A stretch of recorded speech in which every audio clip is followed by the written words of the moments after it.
اعوذ باللہ من الشیطان الرجیم بسم اللہ الرحمن الرحیم الحمد للہ رب العالمین الذی لا یبلغ مدحتہ القائلون ولا يحصي نعماءه العادون ولا يؤدي حقه المجتهدون ثم الصلاة والسلام على أشرف الأنبياء والمرسلين حبیبنا و حبیب الہ العالمین ابی القاسم محمد وعلى آلہ الطیبین الطاہرین المعصومین المظلومین الذین اذهب اللہ عنہم الرجس وطہرہم تطہیرا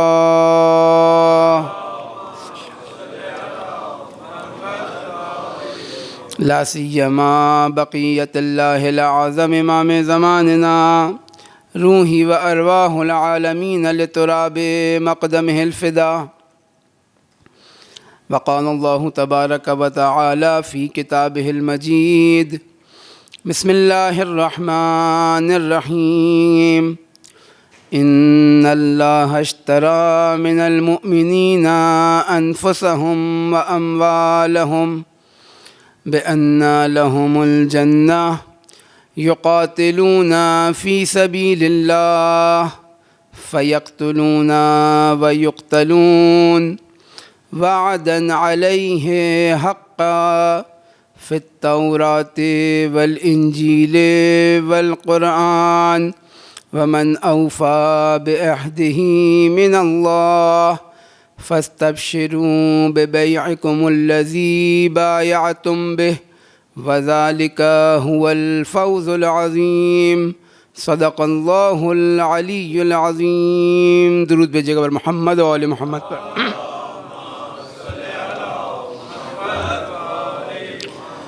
خداوند عالم کا احسان، اس کا شکر کہ اس نے ہمیں یہ توفیق عطا کی کہ ہم اپنے آپ کو، اپنے گھر والوں کو، اپنے محلے، اپنے ملک کو اہل بیت علیہم السلام کی تعلیمات سے، قرآن کریم کی آیات سے اور بالخصوص سید الشہداء علیہ السلام پر گریہ وزاری سے منور کر سکیں۔ سورہ توبہ کی 111ویں آیت کے ذیل میں نبرد حق و باطل کے عنوان سے ان مجالس اعزاء میں چند مباحث آپ کے سامنے بیان کرنے کی سعادت حاصل کر رہا ہوں۔ یہ حق و باطل کا معرکہ تاریخ انسانیت کے آغاز سے آج تک جاری ہے اور تا قیام قیامت جاری رہے گا۔ اور اگر ہم اپنے اس تصور کائنات کے مطابق اس کائنات کی حقیقت کو جانیں اور دیکھنا چاہیں کہ حق کی حیثیت کیا ہے، باطل کی حیثیت کیا ہے، تو ان اعتقادات کو دہراتے ہوئے ہم اس جانب متوجہ ہوں گے کہ اگر کوئی چیز موجود ہے تو وہ حق ہے۔ کہیں حق نہیں ہوتا تو وہاں پر باطل کا تصور پیدا ہوتا ہے، کیونکہ اس کائنات کا وجود حق کے اوپر ہے۔ اس کائنات کو بنانے والا حق ہے، اس نے شر خلق نہیں کیا، بلکہ اس کائنات کی محدودیتیں اس شر کو وجود میں لانے کا سبب بنتی ہیں۔ بہت سادہ سی مثال، ایک انسانی وجود کو ہم تصور کریں اور پھر اس سائے کو تصور کریں۔ در حقیقت سایہ کیا ہے؟ سایہ وہ مقام ہے کہ جہاں سورج کی روشنی پہنچ نہیں رہی، اس کی اپنی کوئی حیثیت نہیں ہے، وہ اپنا اظہار اس طرح کرتا ہے۔ بعض مرتبہ جب ہم باطل کا چرچا دیکھتے ہیں دنیا کے اندر، کیونکہ قابض اس وقت جب ہمیں نظر آ رہا ہے، جب ہم دیکھ رہے ہیں تو قابض کون ہے؟ قابض باطل ہے۔ دنیا کی رنگینیاں بالآخر محدود ہیں، دنیا کے اندر کثرت ہے، وہ ہم اس کے اندر غرق ہو جاتے ہیں، ہم اس کے اندر کھو جاتے ہیں. نتیجہ کیا نکلتا ہے کہ ہم ان کثرتوں کو حقیقت سمجھنے لگتے ہیں اور یہ فراموش کر دیتے ہیں کہ نہیں، اس کائنات کی جو مرکزیت اور محوریت ہے وہ باطل پر نہیں ہے، وہ کثرتوں پر نہیں ہے، بلکہ وہ وحدت پر ہے، وہ حق پر ہے. خوب یہ معرکہ ازل سے جاری ہے، یہ معرکہ تا قیام قیامت جاری رہے گا. لیکن جیسا کہ روایات میں بیان ہوا، جیسا کہ آیات میں اللہ تعالیٰ نے وعدہ دیا کہ اللہ تعالیٰ اس دنیا کے اندر اپنے دین کو غلبہ عطا کرے گا. اور جب ائمہ علیہم السلام کی روایات بھی دیکھیں تو وہ اس بات کی جانب اشارہ کرتی ہیں کہ اس کائنات کی عاقبت، اس دنیا کی عاقبت، یعنی آخرت کی بات نہیں ہو رہی، بلکہ اسی زمین کی عاقبت بھی متقین کے ہاتھوں لکھی گئی ہے. خداوند متعال اس سرزمین کو متقین کے حوالے کرے گا، صالحین کے حوالے کرے گا، ان کو وارث قرار دیا ہے اللہ تعالیٰ نے اس سرزمین کا. خوب یہ جب معرکہ جاری ہے تو اس معرکے کے اندر بالآخر ایک مرحلہ وہ آتا ہے کہ جب قتال کی صورتحال پیش آتی ہے، جب جنگ کی صورتحال پیش آتی ہے، تو اب حق والے اپنی شناخت کے ساتھ، اپنے اعتقادات کے ساتھ، اپنے اصولوں کے ساتھ ڈٹ کر کھڑے ہوتے ہیں حق کے دفاع کے لیے، تاکہ دین کو غلبہ حاصل ہو سکے، تاکہ دین کی نصرت کی جا سکے. اور اس کا معیار کربلا، یعنی اس حق و باطل کے معرکے کا جو اوج ہے وہ کربلا ہے، کہ جہاں باطل اپنی پوری قدرت کے ساتھ اور دوسری جانب اس کے مقابل حق اپنی پوری توانائی کے ساتھ کھڑا ہوتا ہے دین کی نصرت کے لیے، حق کی نصرت کے لیے، اللہ تعالیٰ کے دین کو بچانے کے لیے، 1,24,000 انبیاء کی محنتوں اور زحمتوں کو بچانے کے لیے، رسول اللہ کی زحمتوں کو بچانے کے لیے، امیر المومنین کی زحمتوں کو بچانے کے لیے. کہ اگر یہ کربلا نہ ہوتی تو 1,24,000 انبیاء کی یہ محنتیں رائے گاں چلی جاتی، رسول اللہ کی رسالت کا کوئی نام لیوا نہ ہوتا، امیر المومنین کی ولایت کا کوئی نام لیوا نہ ہوتا.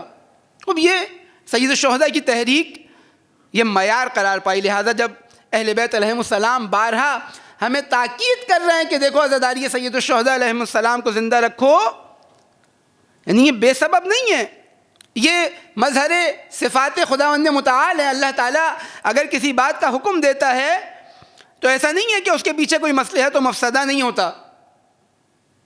جب حکم دے رہا ہے تو یقیناً مصلحت موجود ہے، جب کسی چیز سے منع کر رہا ہے تو اس کے پیچھے یقیناً مفسدہ موجود ہے. یعنی ایسا نہیں ہے کہ اللہ تعالیٰ چاہتا ہے کہ مثال کے طور پر ہم جو ہے وہ، اگر ہم حج کی مثال لیں، نماز کی مثال لیں، اللہ چاہتا ہے کہ ہم مثال کے طور پر خانہ کعبہ کے ساتھ چکر لگائیں، صحیح کریں، بالآخر جو افراد جا چکے ہیں بالآخر ایک سخت مرحلہ ہوتا ہے.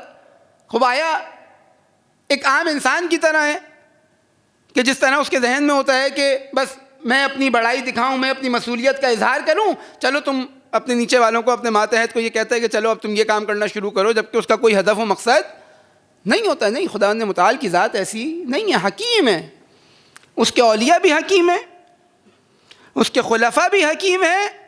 اب جب وہ کوئی حکم دے رہے ہیں تو یقیناً اس کے پیچھے کوئی مصلحت موجود ہے جو انسان کے کمال اور سعادت کا سبب اور ضمانت دیا رہی ہے اس کے طفیل. لہٰذا یہ عزاداری سید الشہداء یہ حق و باطل کے اس معرکے کا تسلسل ہے. اور آج جو ہم دیکھ رہے ہیں کہ یہ ایک نبرد حق و باطل دنیا میں ایک دوبارہ یہ معرکے کا آغاز ہوا، اور خداوند متعال کا شکر ادا کرنا چاہیے کہ غیبت کے اس کھٹن دور میں، ایک ایسے وقت میں ہمیں یہ معرکہ دیکھنا نصیب کیا کہ جب دنیا والوں کی توجہ حقانیت کی جانب ہے، جب دنیا اس پیاس کو محسوس کر رہی ہے کہ جس کا وعدہ خداوند متعال نے، جس پیاس کے بجھانے کا وعدہ خداوند متعال نے اپنے خلیفہ و بقیت اللہ العظم امام عصر عجل اللہ تعالی فرجہ الشریف کے ظہور سے دیا ہے.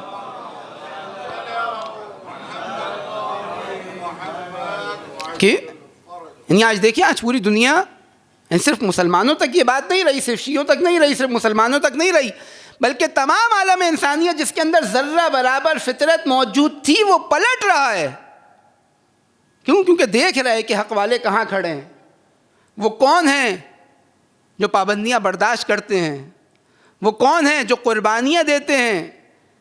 وہ کون ہیں جو اپنا مال لٹانا فرض سمجھتے ہیں مگر باطل کے سامنے تسلیم نہیں ہوتے؟ خوب ان کے لیے سوال ہے اور اس کا جواب ان ایام عزا کے ذریعے ہم نے ان تک پہنچانا ہے کہ یہ سید الشہداء علیہ السلام کی قربانی کا نتیجہ ہے جو آج ایک قوم باطل کے خلاف اس طرح ڈٹی ہوئی ہے. یہ جو آج عزت کا راستہ اختیار کیا جا رہا ہے اور خود عزیز ہیں دوسروں کو بھی عزیز قرار دے رہے ہیں. یعنی یہ آزادی کا راستہ کل میں نے عرض کیا جس طرح اہل بیت علیہ السلام پاک و مطہر ہیں، دوسروں کو پاک کرنے کا سبب ہیں، اسی طرح جو ان سے جڑ جائے وہ بھی پاک و مطہر ہے، دوسروں کو پاک کرنے کا سبب ہے. کوئی ان سے جڑ جائے وہ خود بھی آزاد ہو جاتا ہے، دوسروں کو بھی آزادی دلانے کا وسیلہ بن جاتا ہے. کوئی ان سے جڑ جائے تو خود بھی عدالت کی تحریک کا حصہ ہوتا ہے اور دوسروں کو بھی حصہ بنانے کی صلاحیت پیدا کرتا ہے. وہ اپنے اندر یہ صلاحیت رکھتا ہے کہ وہ دوسروں کو جلا دے، وہ دوسروں کو حیات عطا کرے. لہٰذا یہ معرکہ، اور اسی ذیل میں اس آیہ کریمہ کو انتخاب کیا ہے کہ جہاں خداوند متعال اس حق و باطل کے معرکے کو واضح کر رہا ہے، بتا رہا ہے کہ مومنین کون ہیں. خداوند متعال نے اس قتال کے نتیجے میں مومنین کو کیا درجہ اور مقام عطا کیا ہے. ان اللہ اشتری من المؤمنین انفسهم واموالهم بان لهم الجنہ. آیت کے اس پہلے فقرے میں بحث جاری تھی کہ خداوند متعال خریدار ہے، اللہ خریدتا ہے مومنین سے ان کے جان اور مال کو. خوب یہ کل یہ بات ہوئی کہ بالآخر خداوند متعال جب عادل ہے تو وہاں پر گروہ بندی نہیں ہے، وہاں پارٹی بازی نہیں ہے. ایسا نہیں ہے کہ یہ گروہ اللہ تعالیٰ کا ہے دوسرا گروہ اللہ تعالیٰ کا نہیں ہے اور بس ان کے نام لیوا ہونے کی وجہ سے یا ان کو کسی رشتہ داری کی نسبت خداوند متعال نے کہہ دیا ہے کہ اب تمہیں تمہاری جان و مال کے عوض جو ہے وہ جنت تمہیں عطا کر دی جائے گی. کہا نہیں. مومن اگر ہم قرآن کی جانب نگاہ کریں تو جگہ جگہ جہاں ایمان کا تذکرہ آیا وہاں ساتھ ساتھ عمل صالح کا تذکرہ بھی آ رہا ہے. خوب بعض دفعہ یہ سوال ذہن میں آتا ہے کہ بالآخر دو الگ الگ چیزیں ہیں، جبھی تو بار بار تذکرہ آ رہا ہے. ان الذین آمنوا وعملوا الصالحات الا الذین آمنوا وعملوا الصالحات واما الذین آمنوا وعملوا الصالحات. مختلف آیات کے اندر جب ایمان کے ساتھ عمل صالح بیان کیا جا رہا ہے تو بعض مرتبہ ذہن میں آتا ہے بس ایمان ایک چیز، عمل صالح ایک چیز اور ہے، ایک مختلف چیز ہے. اگر روایات کی جانب نگاہ کریں ختمی مرتبت حضرت محمد مصطفیٰ صلی اللہ علیہ وآلہ وسلم سے سوال ہوا کہ یا رسول اللہ ایمان کیا ہے؟ ایمان کی تعریف کیا ہے؟ آپ فرماتے ہیں کہ ایمان کیا ہے؟ تصدیق بالقلب، اقرار باللسان وعمل بالارکان. یعنی اگر ایمان کامل دیکھنا چاہتے ہو تو ایمان صرف قلبی رابطہ نہیں ہے کہ میں نے دل سے قبول کر لیا، اور خود اگر دل سے واقعاً قبول کر لیا تو وہ انسان کے اعضاء و جوارح میں نظر آنے لگتا ہے. یعنی یہ ہمارے پاس جب ہم نیت کا مسئلہ پیش آتا ہے بعض دفعہ ہمارے لیے بہانہ بن جاتا ہے کہ بھائی نیت پاک ہونی چاہیے. خوب اگر نیت پاک ہے تو وہ عمل میں ظاہر ہوگی. ایسا نہیں ہو سکتا کہ میں لیٹے لیٹے نیت کروں کہ میں فجر کی نماز پڑھ رہا ہوں، فجر کی نماز ہو گئی. نہیں، میں نیت تو کر لی بس ثواب مل جائے گا. انما الاعمال بالنیات. ہمیں ایک حدیث کا ٹکڑا مل گیا اپنی جانب سے تفسیر کی کہ بھائی اعمال کا دار و مدار نیت کے اوپر ہے. خوب اس کا مطلب کیا ہے؟ اس کا مطلب گھر پہ بیٹھو، اس کا مطلب یہ کہ آرام کرو، نماز کا وقت تو نیت کر لو. ارادہ کر لیا کہ بھائی میں فجر کی نماز پڑھ رہا ہوں، نیت ہو گئی، اس کا مطلب میری نماز ہو گئی. کہا نہیں. نیت یعنی ارادہ، نیت یعنی قصد. کہ انما الاعمال بالنیات کا مطلب کیا ہے پھر؟ کہا اگر تم جا رہے ہو تمہارا ارادہ یہ ہے، تم نے کوششیں کی ہیں، تم نے اپنی تمام توانائی لگائی ہے، تمام زحمتیں کی ہیں، مقدمات فراہم کی ہیں، اس کے بعد اگر کوئی رکاوٹ آ جائے خداوند متعال اس امر کا اجر تمہارے لیے قرار دے گا. لیکن اگر تم گھر میں بیٹھے رہو اور یہ ذہن میں آتا رہے کہ بس میں نے نیت کر لی، کہا نہیں، یہ نیت نہیں ہے. خب بعض لوگوں کے لیے یہ بہانہ بن جاتا ہے. کہا نہیں، ایمان یعنی سب سے پہلے انسان دل سے قبول کرے، دل سے اقرار کرے ایک چیز کا اس حقانیت کا. یہ جو اعتقادات ہم پڑھتے ہیں، سنتے ہیں، کلاسز کے اندر سیکھتے ہیں، ان کے استدلال انسان دل سے قبول کرے. خود دل سے قبول کرنے کا طریقہ کیا ہے؟ میں نے ایک اور مقام پہ عرض کیا کہ ایک شخصیت ہیں، مسلمان ہوئے، مستفسر ہیں، وہ کہتے ہیں کہ جب میں نے ان عقائد کو دیکھا تو حقانیت واضح ہو گئی مکتب اہل بیت کی، لیکن خود دل میں کیسے اتاریں؟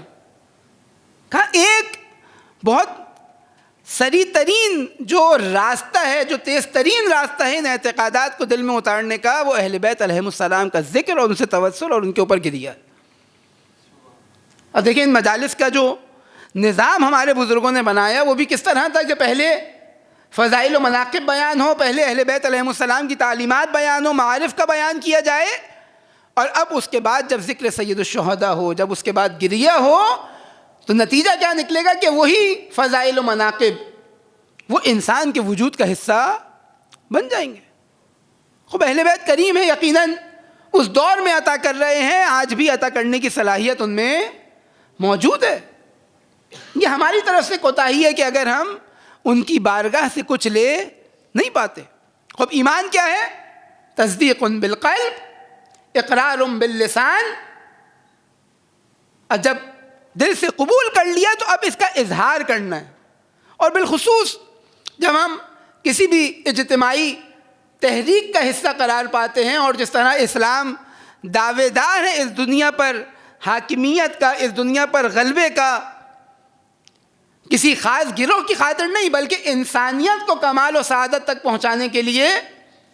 اور اس سے پہلے بھی آپ کے سامنے بارہا عرض ہوا کہ کوئی اور راستہ نہیں ہے انسانیت کے پاس. اگر باکمال بننا چاہتا ہے، اگر ایک معاشرہ، ایک سوسائٹی، اگر یہ دنیا باکمال بننی چاہتی ہے تو سوائے اللہ تعالیٰ کے دین کے کوئی اور اس کو نجات عطا نہیں کر سکتا. خوب جب واضح ہو گیا، جب دین ایک اجتماعی اس تحریک کا نام ہے، اور یہیں سے ٹکراؤ وجود میں آتا ہے کہ جب دنیا کے طاقتور افراد، دنیا کی طاقتور قوتیں جب دیکھتی ہیں کہ ان کی طاقت و قوت خطرے میں ہے، تو اب وہ اسلام کے خلاف کھڑی ہو جاتی ہیں، اسلام کے خلاف سازشیں کرتی ہیں، اسلام کے ماننے والوں پر ظلم و ستم کرتی ہیں. آپ دیکھیں رسول اللہ کی تحریک کو، امیر المومنین کی تحریک کو، ائمہ علیہم السلام کی تحریک کو، بالآخر یہ معرکہ جاری ہے. اہل بیت اپنی ذات کے لیے تو اقدام نہیں کر رہے تھے، اہل بیت علیہم السلام انسانیت کی ہدایت کے لیے اقدام کر رہے تھے. جب امیر المومنین علیہ الصلوۃ والسلام سے اس حق کو غصب کیا گیا، اور بی بی سلام اللہ علیہا لوگوں کے دروازوں پر گئیں امیر المومنین کی ولایت اور حقانیت کو ثابت کرنے کے لیے، تو ایک مقام پر مہاجر و انصار کی خواتین سے بی بی فرماتی ہیں کہ دیکھو، اگر تم نے ابوالحسن کو اپنا حاکم قرار دیا تو خداوند متعال زمین و آسمان سے تمہارے اوپر برکت نازل کرے گا. یعنی بھی بتا رہی ہیں کہ دیکھو، اگر دنیا میں بھی کمال چاہتے ہو تو آؤ امیر المومنین کے دروازے پر آؤ. خوب انسان جب اس اجتماعی تحریک سے جوڑ رہا ہے تو اب یہاں پر صرف دل سے قبول کر لینا کافی نہیں ہے، بلکہ اب اس کا اظہار کرنا ہے، اب اقرار کرنا ہے اپنی زبان سے. البتہ یہاں انسان بعض مرتبہ بالآخر شبہات وارد ہوتے رہتے ہیں، ہمارے درمیان بھی انسان بعض دفعہ آتا ہے کہ بس حق ہے تو بول دیا جائے. کہا نہیں، حق ایسے بولنا ہے کہ حق کی مدد و نصرت ہو سکے.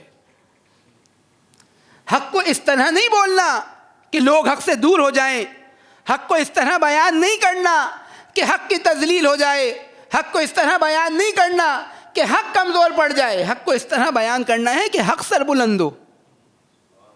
دیکھیں آسان نہیں ہے، بعض مرتبہ ہم بھی جذبات میں بہت ساری باتیں کہہ جاتے ہیں اور اس کا اثر دین کے خلاف نکلتا ہے، مکتب تشیع کے خلاف نکلتا ہے. ممکن ہے بات صحیح ہو، لیکن کہنے کی جگہ جس طرح کہی جا رہی ہے، ہمارا انداز گفتگو، خود ہمارا کردار، بہت ساری چیزیں ایسی ہوتی ہیں جو اس حق کی تضعیف کا سبب بنتی ہیں اس گفتگو کے نتیجے میں. خوب اقرار باللسان یعنی کہنا ہے، حق بات کو چھپانا نہیں ہے، لیکن کس طرح کہنا ہے کہ حق کا دفاع کیا جا سکے، حق کو سپورٹ کیا جا سکے. یہ نہ ہو کہ ہمارے کسی عمل کے نتیجے میں حق کمزور ہو جائے، حق کی تضعیف ہو. اور تیسری چیز وہ عمل بالارکان.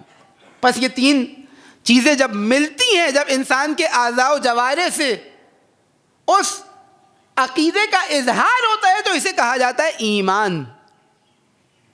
آپ دیکھیں، یہ جو شروع میں نے ایک سوال ایجاد کیا کہ بعض دفعہ ذہنوں میں یہ آتا ہے کہ جب ایمان کے ساتھ عمل صالح کا تذکرہ آ رہا ہے تو اس کا مطلب ایمان ایک چیز ہے، عمل صالح کوئی اور چیز ہے. خوب بعض آیات ایسی ہیں، ان الذین آمنوا وعملوا الصالحات واقاموا الصلاۃ وآتوا الزکاۃ. خوب نماز بھی قائم کی جا رہی ہے، زکوٰۃ کا ادا کرنے کا بھی حکم دیا جا رہا ہے. خوب جب عمل صالح آ گیا تو آیا نماز کا قیام عمل صالح نہیں ہے؟ آیا زکوٰۃ کا ادا کرنا عمل صالح نہیں ہے؟ کہا نہیں ہے. کہا پھر کیوں الگ سے بیان کیا جا رہا ہے؟ بہت ساری ایسی مثالیں ہمارے پاس موجود ہیں کہ تاکید کرنے کے لیے کہیں ایسا نہ ہو کہ تم فراموش کر دو، تم بھول جاؤ، اور اس عمل صالح میں سے بعض چیزیں، بعض اہم ترین چیزیں، بعض بنیادی چیزیں بیان کی جا رہی ہوتی ہیں تاکہ انسان اس جانب متوجہ رہے. خوب جب بھی ایمان کا تذکرہ آیا، عمل صالح ساتھ آیا. خوب اس تعریف کے تو فعل اگر دیکھیں تو اب خود ایمان کا حصہ ہے یہ عمل صالح. ان اللہ اشتری من المؤمنین انفسهم واموالهم. اللہ ایمان والوں سے ان کی جان و مال کو خرید رہا ہے. خوب یہ ایمان والے کون ہیں؟ آیا جو میری طرح صرف زبانی امیر المومنین علیہ الصلوۃ والسلام کی ولایت کا اقرار کر لیں لیکن ان کا عمل اس ولایت کی گواہی نہ دے؟ کہا نہیں. اگر علی کے ماننے والے ہو تو پھر استقامت بھی تمہارے اندر موجود ہونی چاہیے. اگر علی کے نام لیوا ہو تو اب دین کے لیے قربانی کا جذبہ بھی تمہارے اندر موجود ہونا چاہیے. اور اگر علی کے نام لیوا ہو تو ممکن ہے کہیں تمہاری تعریف نہ ہو رہی ہو، کہیں تمہارے کام کا نتیجہ تمہیں نظر نہ آ رہا ہو. کیونکہ ہم یہ چاہتے ہیں کہ جو کچھ ہو ہماری زندگی کے اندر ہی ہمیں نظر آنا شروع ہو جائے تاکہ ہم بڑے خوش ہو جائیں کہ ہم نے بڑا تیر مار لیا. کہا نہیں. آپ دیکھیں امیر المومنین کس طرح دین کے لیے قربانیاں دیتے آ رہے ہیں. جب ہجرت کا وقت آیا، اب ہجرت کیا ہے؟ مدینے میں رسول اللہ کی حکومت قائم ہو رہی ہے. وہ زحمتیں جو 13 سال مکے میں اٹھائی گئیں اور اس کے ایک ایک مرحلے پر امیر المومنین شریک ہیں. جب اس کا ثمر نظر آ رہا ہے، جب اس کا نتیجہ نظر آ رہا ہے تو اب امیر المومنین کو حکم دیا جا رہا ہے کہ آپ مکے میں رہیں. آسان نہیں ہے یہ. یعنی آپ تصور کریں کہ ایک ایسی تحریک کا حصہ ہوں اور اب اس کو کامیابی مل رہی ہے اور آپ کو کہا جائے کہ آپ اس سیلیبریشن کا حصہ نہیں بنے بلکہ آپ کہیں اور چلے جائیں اور جانے کے بعد اپنی وہ ذمہ داری ادا کریں. دیکھیں یہ قربانی دینا آسان نہیں ہے. بعض دفعہ ہمارے لیے کیونکہ ہم جب اس دنیا میں دیکھ رہے ہوتے ہیں کہ کوئی بڑا پروگرام ہو رہا ہو، ہم اس کا کہیں نہ کہیں حصہ ہو، تو ہمیں بھی شوق ہوتا ہے کہ بھائی ہم بھی کہیں فرنٹ پر نظر آ رہے ہوں، لوگوں کو پتہ لگے کہ بھائی ہم بھی کوئی چیز تھے، ہم نے اس کی خاطر قربانیاں دی ہیں. کہا نہیں. اگر علی کے ماننے والے ہو تو ہر قسم کی قربانی سے تم نے دریغ نہیں کرنا. شہید مطہری علیہ الرحمہ ایک مثال دیتے ہیں، کہتے ہیں کہ یہ جو ذمہ داری اہل بیت نے ہمیں دی ہے، یعنی اگر ہم صرف اس کو جذباتیت کی نظر کر دیں تو نتیجہ بہت خراب نکلے گا.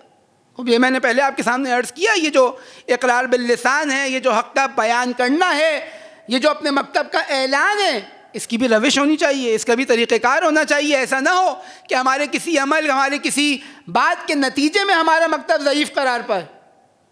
کہتے ہیں کہ آپ ایک شخص کو تصور کریں جو ہیرے جواہرات کا ایک تھال لے کر، ایک قیمتی صندوق لے کر وہ جا رہا ہے کسی عظیم شخص کی بارگاہ میں، اور یہ امانت ہے جو اس نے وہاں تک پہنچانی ہے. اب جس راستے سے جا رہا ہے، راستے میں الٹے سیدھے افراد، یہ اوباش لوگ، یہ بدماش لوگ، یہ تنگ کرنے والے، اذیت کرنے والے لوگ، یہ راستے سے بھٹکانے والے لوگ موجود ہیں. اب وہ اس کو تنگ کرنا شروع کرتے ہیں، اس کو اذیت کرنا شروع کرتے ہیں. اگر یہ اس صندوق کو چھوڑ کر، اس تھال کو چھوڑ کر، ان قیمتی جواہرات کو چھوڑ کر ان سے الجھ بیٹھے تو گویا اس کو اندازہ نہیں تھا کہ یہ کیا کام کرنے جا رہا ہے.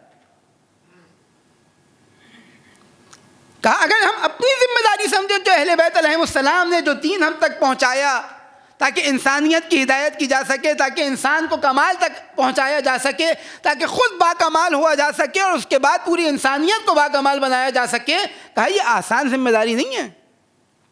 ایسا نہیں ہو سکتا کہ صرف زبانی طور پر ہم اہل بیت علیہ السلام کا ذکر کریں اور نتیجہ کیا نکلے, نتیجہ یہ نکلے کہ ہم اس ہدف تک پہنچ جائیں, ہم قربت الہی کو اختیار کر لیں. کہا نہیں. قرآن ان مومنین کی صفات کو بیان کر رہا ہے کہ یہ مومن کون ہوتے ہیں. یہ جن سے خداوند متعال ان کی جان اور مال کا خریدار ہے. اللہ وہ عمل, وہ خاص عمل جو اس آیت میں بیان کیا گیا, انشاءاللہ اس کے اوپر آئیں گے. لیکن خود جب مومن کی تعریف قرآن کر رہا ہے تو وہ تعریف کیا ہے؟ قرآن فرما رہا ہے کہ انما المؤمنون الذین اذا ذکر اللہ وجلت قلوبہم. کہ مومن کون ہے؟ وہ ہے کہ جب ان کے سامنے ذکر الہی کیا جاتا ہے تو ان کے دل خوف سے لرزرانے لگتے ہیں, تھر تھرانے لگتے ہیں. خوب یقیناً یعنی ہمارے ہاں خداوند متعال کا خوف جب ذہن میں آتا ہے, کیونکہ ایک عام زندگی میں جو خوف ہمارے ذہنوں کے اندر ہوتا ہے وہ یہ ہوتا ہے کہ بالآخر اگر کچھ غلط کیا ہے یا اس وقت خوف آئے گا, یا اگر کسی ایسے شخص سے سامنا ہے جو ظالم و جابر ہے تو اب حق کے چھننے کا خوف ہوگا. جب اللہ کی بارگاہ میں جا رہے ہیں تو اب دوسرا احتمال تو موجود نہیں ہے. اب یہ پہلا والا مرحلہ کہ بس ہم گناہ کیا تو اب خوف آئے گا. تو اب مومن یعنی گناہ کیا, یعنی اب ایک کانٹرڈکشن ہمارے ذہنوں کے اندر وجود میں آئے گا کہ خوف کس چیز سے. خوب انسان تصور کرے اہل بیت علیہ السلام, خشیت الہی سب سے زیادہ ان میں موجود, خوف الہی سب سے زیادہ ان میں موجود, امام المتقین ہیں, یعنی متقیوں کے امام ہیں. جب خداوند متعال کی بارگاہ میں جانے, روایت کہتی ہے کہ وہ علی جو میدان جنگ میں نظر آتا تھا, جب اس کو محراب میں دیکھتے تھے تو یقین نہیں آتا تھا کہ یہ وہی علی ہے. بعض روایات میں ہے کہ اس طرح محراب عبادت میں تڑپ رہے ہوتے تھے جیسے کسی انسان کو اگر سانپ ڈس لے اور اب وہ اس درد سے بلبلائے, اس طرح اللہ تعالیٰ کی بارگاہ میں تڑپا کرتے تھے. خب نعوذ باللہ, وہ والا خوف جو ہمارے ذہنوں کے اندر ہے وہ علی کے اندر ہے. کہا نہیں. اب یہ کون سی چیز ہے جو اللہ کی بارگاہ کے اندر جب ہم خوف کا تذکرہ کرتے ہیں, نہیں, یہ خوف بامعرفت خوف ہے. یہ خوف کسی گناہ کے سبب خوف نہیں ہے. ہاں, ایک مجرم ہے جب عدالت میں جاتا ہے تو یقیناً وہ بھی خوف زدہ ہوتا ہے, لیکن یہ اس خوف کی بات نہیں ہو رہی. وہ ممکن ہے ہمارے درجے کے اوپر مجھ جیسے آدمی کے لیے یہ خوف یہ معنی رکھتا ہو, لیکن جب اہل بیت علیہ السلام کی بارگاہ میں جائیں تو اب خوف سے مراد یہ خوف نہیں ہے بلکہ بامعرفت خوف ہے. یعنی کیا؟ یعنی خداوند متعال کی ذات کا جب مشاہدہ کرتے ہیں, جب اللہ تعالیٰ کی عظمت و بزرگی کو دیکھتے ہیں تو اب انسان اپنے اس وجود کو جب اس سے کمپیئر کرتا ہے تو اب ایک خشیت الہی اس کے دل میں پیدا ہوتی ہے. یعنی اگر کسی عظیم شخص کی بارگاہ میں جائیں, کس طرح انسان مواظبت کرتا ہے کہ کوئی ایسا عمل انجام نہ پائے کہ جس کے نتیجے میں اس کی شان میں کوئی گستاخی ہو جائے, ان پروٹوکول کا لحاظ نہ رکھا جائے. خداوند متعال کی ذات, وہ عظیم و بابرکت ذات کہ جس نے اس کائنات کو وجود بخشا, جس نے ہم سب کو یہ نعمتیں عطا کی, جب انسان ان کی اللہ تعالیٰ کی بارگاہ میں جائے تب اس کے دل میں ایک خضوع, ایک خشوع, ایک احساس کرتا ہے کہ جس بزرگ بارگاہ کے اندر جا رہا ہے, جس عظیم بارگاہ کے اندر جا رہا ہے, اور اب اپنی حیثیت کو دیکھتا ہے کہ جس کے بارے میں امیر المومنین فرماتے ہیں کہ تجھے تکبر کس بات کا ہے کہ تیرا آغاز و انجام نجاست سے ہوا ہے. یعنی اب اس حقیقت کو دیکھتا ہے. دوسری جانب ذات حق تعالیٰ کو دیکھتا ہے, اللہ تعالیٰ کی اس باکمال ذات کو تصور ذہن میں لے کر آتا ہے تو یقیناً ایک خشیت الہی, ایک خوف جو وجود میں آتا ہے, یہ وہ با ایمان خوف ہے, یہ مومنوں کا خوف ہے. اور پھر قرآن فرماتا ہے وَإِذَا تُلِيَتْ عَلَيْهِمْ آيَاتُهُ زَادَتْهُمْ ایمانا, کہ جب ان کے سامنے اللہ کی آیات کی تلاوت کی جاتی ہے تو ان کے ایمان میں اضافہ ہوتا ہے. دیکھیں جب ہم مجالس عزا میں آئیں،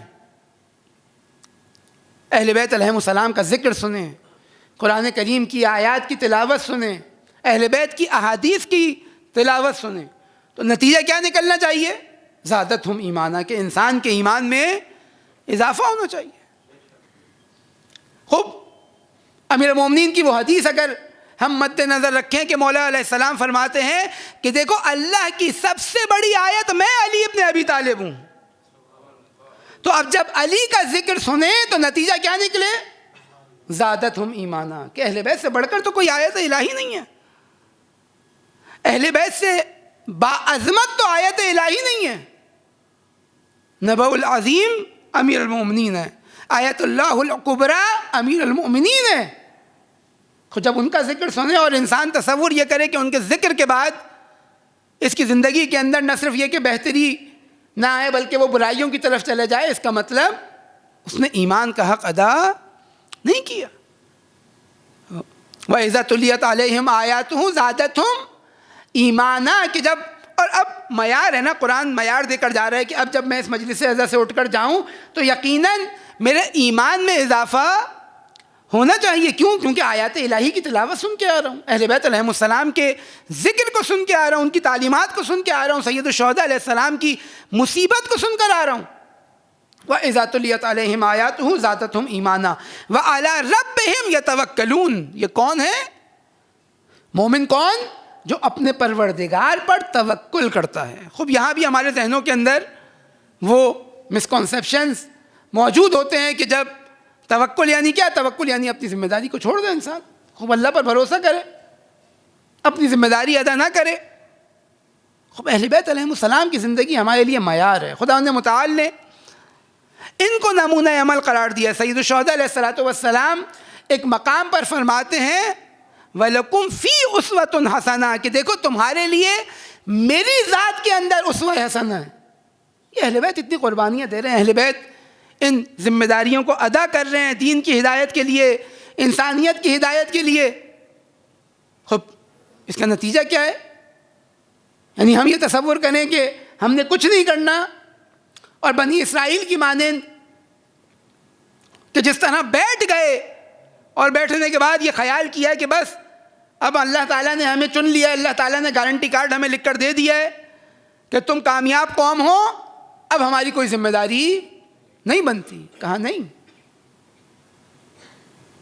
جنگ خندق کا واقعہ میں نے سال قبل آپ کے سامنے بیان کیا کہ جناب مقداد، یعنی اس وقت کہ جب اب بالآخر لوگ قربانیاں دے چکے، ایک قوم ایسی، ایک ایسا گروہ تھا جس نے اپنے زحمتیں اٹھائیں اسلام کے لیے، لیکن اب وہ یہ سمجھ رہا تھا کہ اب حکومت بن گئی، اب ہمارے کھانے کے دن ہے، اب ہماری عیاشی کے دن ہے، اب ہم سکون اور اطمینان کے ساتھ بیٹھ کر کھائیں گے۔ لیکن جب دوبارہ جنگوں کا آغاز ہوا تو اب انہیں افسوس ہوا۔ خوب آج بھی یہ ہوتا ہے، بھئی کیا ضرورت ہے خواہ مخواہی ظلم و ستم کے خلاف کھڑے ہونے کی؟ اپنی ذمہ داری، پوری دنیا جو ہے وہ سکون سے بیٹھی ہوئی ہے، آپ ہی کو خواہ مخواہی جو ہے وہ ایک بے چینی ہے، ایک اضطراب ہے کہ ہم یہ بھی کریں گے، ہم یہ بھی کریں گے، ہم استقلال بھی حاصل کریں گے، ہم آزادی بھی حاصل کریں گے، ہم جو ہے وہ مستقل رہیں گے، ہمارے اوپر کوئی اور حکم نہیں چلائے گا، ہماری سیاست آزاد ہوگی، ہمارا اقتصاد آزاد ہوگا، ہمارا کلچر آزاد ہوگا۔ پوری دنیا چل رہی ہے، آپ بھی سکون سے بیٹھے رہیں، خواہ کیوں کوئی ایسا اقدام کر رہے ہیں؟ نتیجہ یہ نکلے۔ خوب اس وقت بھی ایسے لوگ تھے، رسول اللہ جنگ کے لیے بلاتے تھے، ان لوگوں کے بہانے شروع ہو جاتے تھے۔ اور یہاں پر جناب مقداد ایک علی کا شیعہ آنے کے بعد اپنے وظیفے کو ادا کرتا ہے، یا رسول اللہ ہم بنی اسرائیل کی طرح نہیں ہیں۔ کیا کہا تھا بنی اسرائیل نے؟ آپ دیکھیں اتنی نعمتیں، یعنی من و سلوہ ان کے لیے اتر رہا ہے۔ جس گھاٹ پر جاتے ہیں تقاضا کرتے ہیں کہ نہیں 12 قبیلیں ایک گھاٹ سے پانی نہیں پئیں گے، خود 12 نہریں ان کے لیے جاری کر دی جاتی ہیں، فرعون کے لشکر سے سامنا ہوتا ہے، دریا شکافتہ ہوتا ہے وہاں پر۔ یعنی یہ تمام معجزات دیکھتے ہوئے اب جب پہنچتے ہیں، اپنی ذمہ داری کو ادا کرنے کا وقت آتا ہے تو کہتے ہیں یا موسیٰ انت وربک فقاتلا، آپ اور آپ کا پروردگار جائیں، آپ جا کر جنگ لڑیں، انا ہاہنا قاعدون، ہم یہاں بیٹھے ہوئے ہیں۔ خوب یہ توکل کی بہترین مثال ہمارے مطابق کہ سکون سے بیٹھ جاؤ، جب اللہ تعالیٰ اس زمین کو تمہارے لیے فتح کر دے گا تو اب تمہاری عیاشی اور تمہارے سکون و اطمینان کا وقت شروع ہو جائے گا. کہا نہیں اے رسول اللہ، ہم بنی اسرائیل کی قوم کی طرح نہیں ہیں. خوب انسان آج غیبت کے زمانے میں زندگی گزار رہا ہے. آج دیکھیں جنگ بدر میں جب رسول اللہ کی شہادت کا اعلان ہوا تو اب توکل کرنے والے کون تھے؟ توکل کرنے والے وہ تھے جو یہ کہتے نظر آ رہے تھے کہ اگر رسول اللہ چلے گئے تو رسول اللہ کا دین تو باقی ہے. امیر المومنین کے ساتھی اس وقت ڈٹے رہے، اور جو توکل نہ کرنے والا گروہ تھا وہ مدینے کی دیواروں کو چھو رہا تھا. یعنی خداوند متعال ہمیں احد اور مدینے کو دیکھنا نصیب کرے کہ کتنا فاصلہ ہے. اور روایت بہت وضاحت کے ساتھ کہتی ہیں کہ جب بھاگے تو مدینے کے در و دیوار تک پہنچ چکے تھے، یعنی اتنی سرعت کے ساتھ اس جنگ سے فرار ہوئے. خوب یہ توکل کرنے والے کہ جیسے ہی مصیبت کا وقت آئے، جیسے ہی مشکل کا وقت آئے تو اب اپنے آپ کو میدان سے، معرکے سے، حق و باطل کے اس معرکے سے سائڈ لائن کر دو اور اپنے آپ کو بچا لو، اپنی حفاظت کر لو اور فرار اختیار کر لو. کہا نہیں، توکل یہ کہ اب جب اللہ کے دین پر ایمان لے آئے، جب اللہ پر بھروسہ کر لیا تو اب خون کے آخری قطرے تک اللہ تعالیٰ کی بارگاہ میں اپنی ذمہ داریوں کو ادا کرنا ہے. نتیجہ خداوند متعال کے ہاتھ میں. کیا ہو گیا؟ اتنے لوگ قتل کر دیے گئے، ہزاروں فلسطینی قتل کر دیے گئے، رہبر کی شہادت ہو گئی، اتنے بڑے بڑے سردار قتل کر دیے گئے. کیا نتیجہ نکلا؟ کیا کما لیا؟ کہا نہیں، ہم اپنی ذمہ داری کو ادا کر رہے ہیں. نتیجہ خداوند متعال کے ہاتھ میں. اور جب اس کا وعدہ ہے، آپ واقعاً یعنی عجیب و غریب ایک رہبر شہید کے اگر بیانات کو ہم دیکھیں، ایک ایسا بھروسہ اللہ کی آیات، اہل بیت علیہم السلام کی روایات پہ، اللہ کے وعدوں پر نظر آتا ہے کہ جس کی ہمیں نظیر نہیں ملتی. جس طرح، جس اعتماد کے ساتھ، جس یقین کے ساتھ وہ اللہ تعالیٰ کے دیے ہوئے وعدوں کی تلاوت کیا کرتے تھے، انسان واقعاً رشک میں آ جائے کہ یعنی اتنا بھروسہ اللہ تعالیٰ پر کہ جب اس کا حکم ہے، جب اس نے وعدہ دیا ہے تو یقیناً وہ کرے گا. لیکن اس نے شرط رکھی ہے کہ ہم اپنی ذمہ داری کو ادا کریں. خب اگر ہم اپنی ذمہ داری کو ادا کر رہے ہیں تو اب خدا نے متعال کے وعدوں پر کوئی شک نہیں ہے، بے اعتمادی نہیں ہے. وَعَلَىٰ رَبِّهِمْ يَتَوَكَّلُونَ، یہ وہ لوگ ہیں جو اللہ تعالیٰ پر توکل اختیار کرتے ہیں. میں یہاں اپنی بحث کو روکتا ہوں تاکہ انشاءاللہ بعد میں بیان ہو. خب یہ خداوند متعال مومنین کی صفات کو بیان کر رہا ہے کہ یہ وہ لوگ ہیں، ان اللہ اشترى من المؤمنین انفسهم، اللہ خریدار ہے ان کے جان و مال کا، جو اللہ تعالیٰ نے بلا عوض فری میں ان کو دیا تھا. وہ اللہ ان سے ایک قیمتی ترین چیز کے عوض خرید رہا ہے. خوب کیوں خرید رہا ہے اور انہی سے کیوں خرید رہا ہے؟ آیا پارٹی بازی ہے؟ کہا نہیں، پارٹی بازی نہیں ہے، یہ باعمل لوگ ہیں. انہوں نے اس جان اور مال کے اندر ایک ایسی ارزش کا اضافہ کیا ہے کہ اب یہ جان و مال دوسروں کے جان و مال کی طرح نہیں ہے.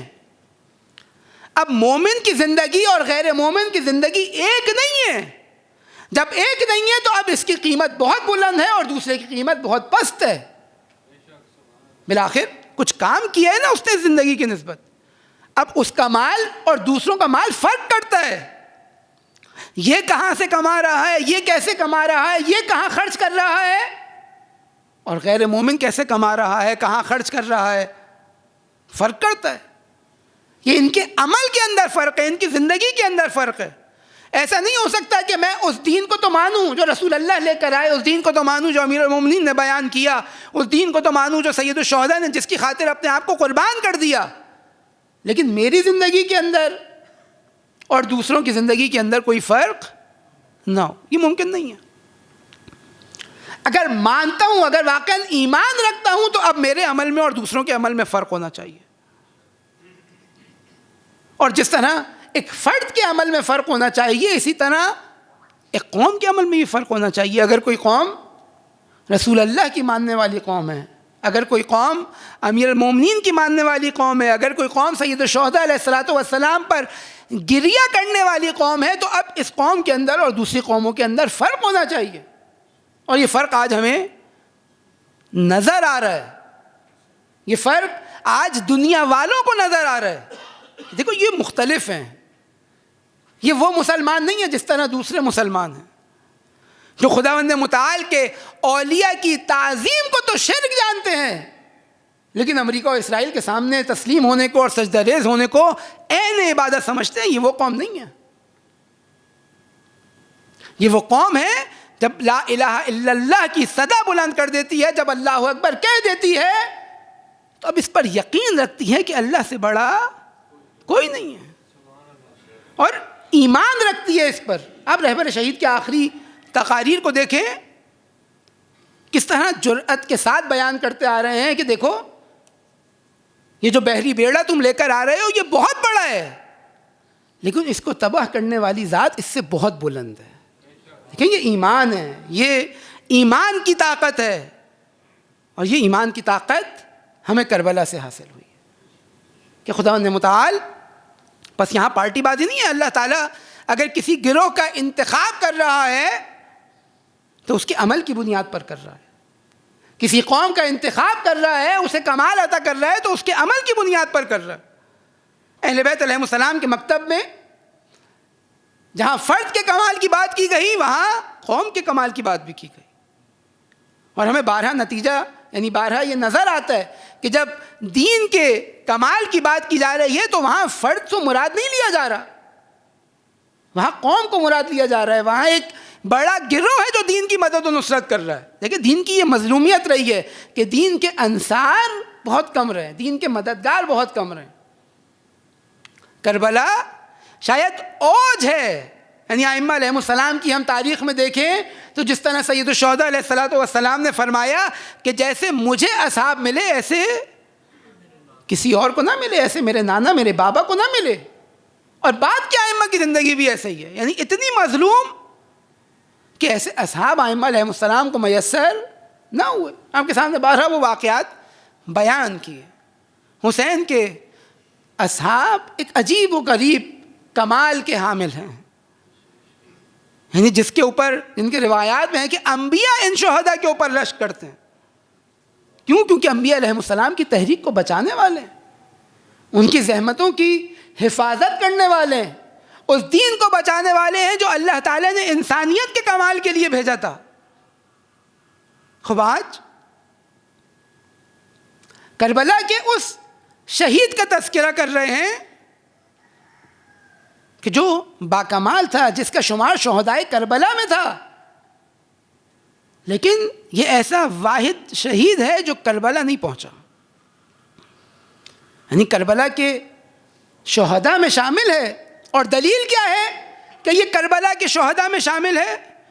دلیل یہ ہے کہ جب عصر عاشور سید الشہداء تک و تنہا رہ گئے، اور روایت کہتی ہے کہ ایک مرتبہ جب خیمے سے نکلے وَنَظَرَ يَمِينًا وَشِمَالًا، ایک مرتبہ حسین نے دائیں جانب دیکھا، ایک مرتبہ بائیں جانب دیکھا، اور جب کسی کو نہ پایا تو میدان کی طرف رخ کیا، اور سب سے پہلے جس کو پکارا اين اين مسلم ابن عقیل، اين اين ہانی ابن عروہ، اين اين مسلم ابن اوسجہ، اين عباس، اين علی اکبر، آؤ دیکھو تمہارا مولا آج تک و تنہا موجود ہے۔ حسین نے میدان کربلا میں مسلم کو یاد رکھا۔ جب بھیج رہے ہیں اپنا معتمد، اپنا بھائی، پہلے کہا کہ وثقتی من اہل بیتی اخی وابن عمی، میرا بھائی، اور پھر بتایا کہ میرا چچا زاد۔ اتنا اعتماد حسین کو مسلم پر، اور اب مسلم سفیر حسین کوفے میں تک و تنہا، یعنی کتنی شباہتیں جناب مسلم کی ہمیں نظر آتی ہیں اپنے مولا کے ساتھ۔ کربلا نہ پہنچے، لیکن وہ تمام مصائب جو سید الشہداء علیہ السلام پر ڈھائے گئے، ہمیں جناب نظر آتا ہے کہ جناب مسلم نے آخر اس کا ایک ذائقہ اپنی شہادت کے وقت چکھا۔ دیکھیں جب عاشق ہوتا ہے نا، عاشق اپنے معشوق کی شبیہ بن جاتا ہے۔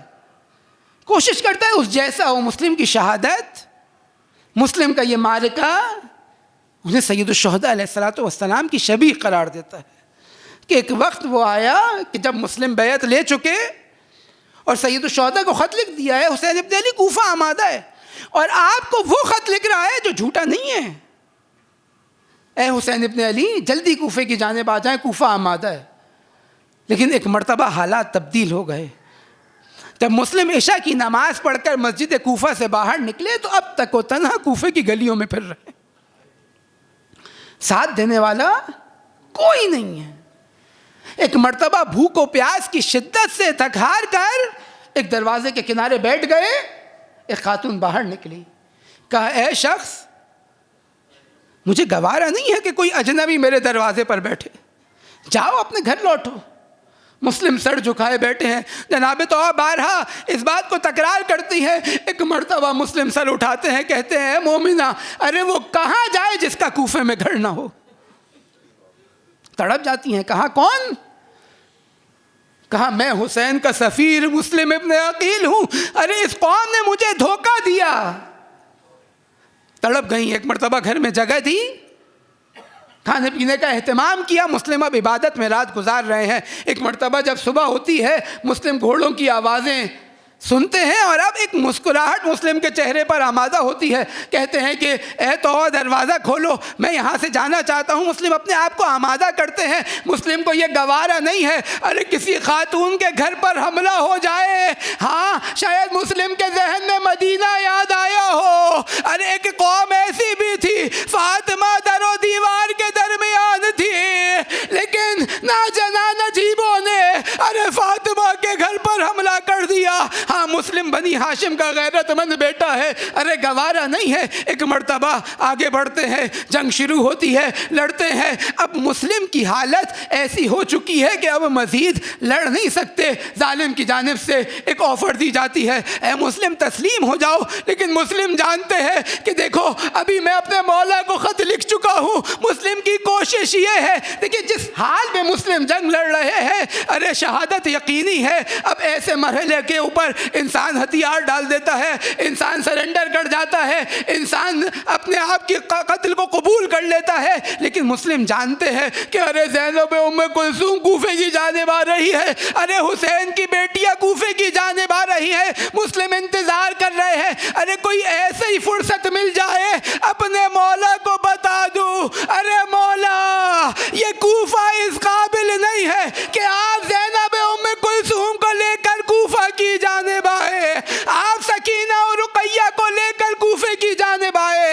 ہاں ایک مرتبہ مسلم کو گرفتار کیا گیا. اب جو لے کر جانا چاہتے ہیں مسلم ان مصائب میں شریک ہے جو اہل بیت علیہ السلام پر ڈھائے گئے. ارے جب اہل بیت شام کے بازاروں سے گزرے کسی نے پتھر مارے, کسی نے آگ برسائی. ارے جب مسلم جا رہے ہیں تو کوئی چھتوں سے پتھر مار رہا ہے, مسلم زخمی ہوتے جا رہے ہیں. ہاں گئے دربار میں, ایک مرحلہ وہ آیا کہ مسلم کو پیاس کا احساس ہوا. مسلم نے پانی طلب کیا لیکن ظالموں نے مسلم کے ہونٹ بھی زخمی کر دیے تھے. ارے وہ مصیبت یاد کرے, ارے جب حسین کے سوکھے ہونٹ ہیں, ایک لعین اپنی لکڑی سے شراب کی حالت میں حسین کے ہونٹوں پر وار کر رہا ہے. ہاں اے مسلم تم حسین کی شبیہ ہو, حسین کی شبیہ ہو. ہاں اب مسلم کی شہادت کا وقت آیا. روایت کہتی ہے کہ دارالامارہ پر لے کر چلے گئے, مسلم کے سر کو قلم کیا, مسلم کی لاش کو گلیوں میں پھراتے گئے, مسلم کی لاش کو کوفے کی گلیوں میں پھراتے گئے. اس طرح پھراتے گئے کہ مسلم کی لاش گویا ان کانٹوں کو صاف کر رہی ہے. ارے جب حسین کی بیٹیاں ان گلیوں سے گزرے تو ارے مسلم حسین کی بچیوں کے لیے راستہ ہموار کر رہا ہے. ہاں سید الشہداء راستے میں ہے, کوفے کی جانب سفر کر رہے ہیں. خبر پہنچتی ہے کہ ہاں جب ہم کوفے سے نکلے تو ہم نے دیکھا مسلم کی لاش دروازہ کوفہ کے اوپر دروازہ کوفہ کے اوپر معلق ہے۔ ایک مرتبہ حسین نے مسلم کی یتیمہ کو بلایا۔ یہ اہل بیت کا گھرانہ ہے، پہچان جاتے ہیں، سمجھ جاتے ہیں۔ جب یہ بھانجی امام کی آئی، اپنے ماموں کی گود میں بیٹھی، ایک مرتبہ حسین نے دست شفقت پھیرنا شروع کیا۔ ایک مرتبہ یہ بچی تڑپ گئی، اے ماموں جان، ارے کیا ماجرا ہے؟ کہا اے بیٹی، آج سے میں تمہارا باپ ہوں، اپنے آپ کو یتیم نہ سمجھنا۔ ارے میں کہوں گا اے کاش حسین کی یتیمہ نے یہ منظر نہ دیکھا ہو۔ ارے کس طرح یتیم بچیوں کے اوپر دست شفقت رکھا جاتا ہے۔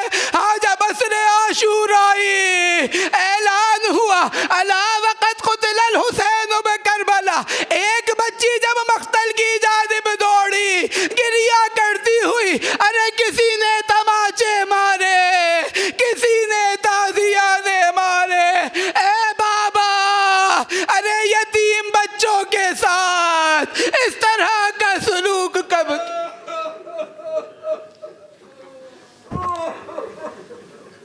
الا لعنت اللہ علی القوم الظالمین۔ خداوند متعال اس عبادت کو اپنی بارگاہ میں قبول و مقبول فرمائے۔ دنیا میں جہاں جہاں مومنین عزاداری سید الشہداء کی اس ذمہ داری کو ادا کر رہے ہیں، خداوند متعال ان کی حفاظت فرمائے، ہم سب کی عزاداری میں خلوص نیت شامل فرمائے۔ خداوند متعال دنیا میں جہاں جہاں مومنین کفر و استکبار کے خلاف برسر پیکار ہیں، ان کی مدد و نصرت فرمائے۔ حق و باطل کے اس معرکے میں حق کو فتح و نصرت نصیب فرمائے۔ ہم سب کو لشکر حق کی حمایت کرنے کی توفیق نصیب فرمائے۔ انقلاب اسلامی کو امام زمانہ کے عالمی انقلاب سے متصل فرمائے۔ دنیا میں جہاں جہاں کفر و استکبار سے صہیونی طاقتیں، تکفیری قوتیں اسلام کے خلاف سازشیں کر رہی ہیں، ظلم و ستم کر رہی ہیں، خداوند متعال ان کی سازشوں کو انہی کی جانب پلٹا دے۔ ہم سب کو ان کے ظلم و ستم کے خلاف صدائے احتجاج بلند کرنے کی توفیق نصیب فرمائے۔ امام عصر کے ظہور میں تعجیل فرمائے۔ ہمارا شمار امام زمانہ کے اعوان و انصار میں فرمائے۔ ہماری عاقبت ان کی راہ میں شہادت نصیب فرمائے۔ ربنا تقبل منا انک انت السمیع العلیم برحمتک یا ارحم الراحمین۔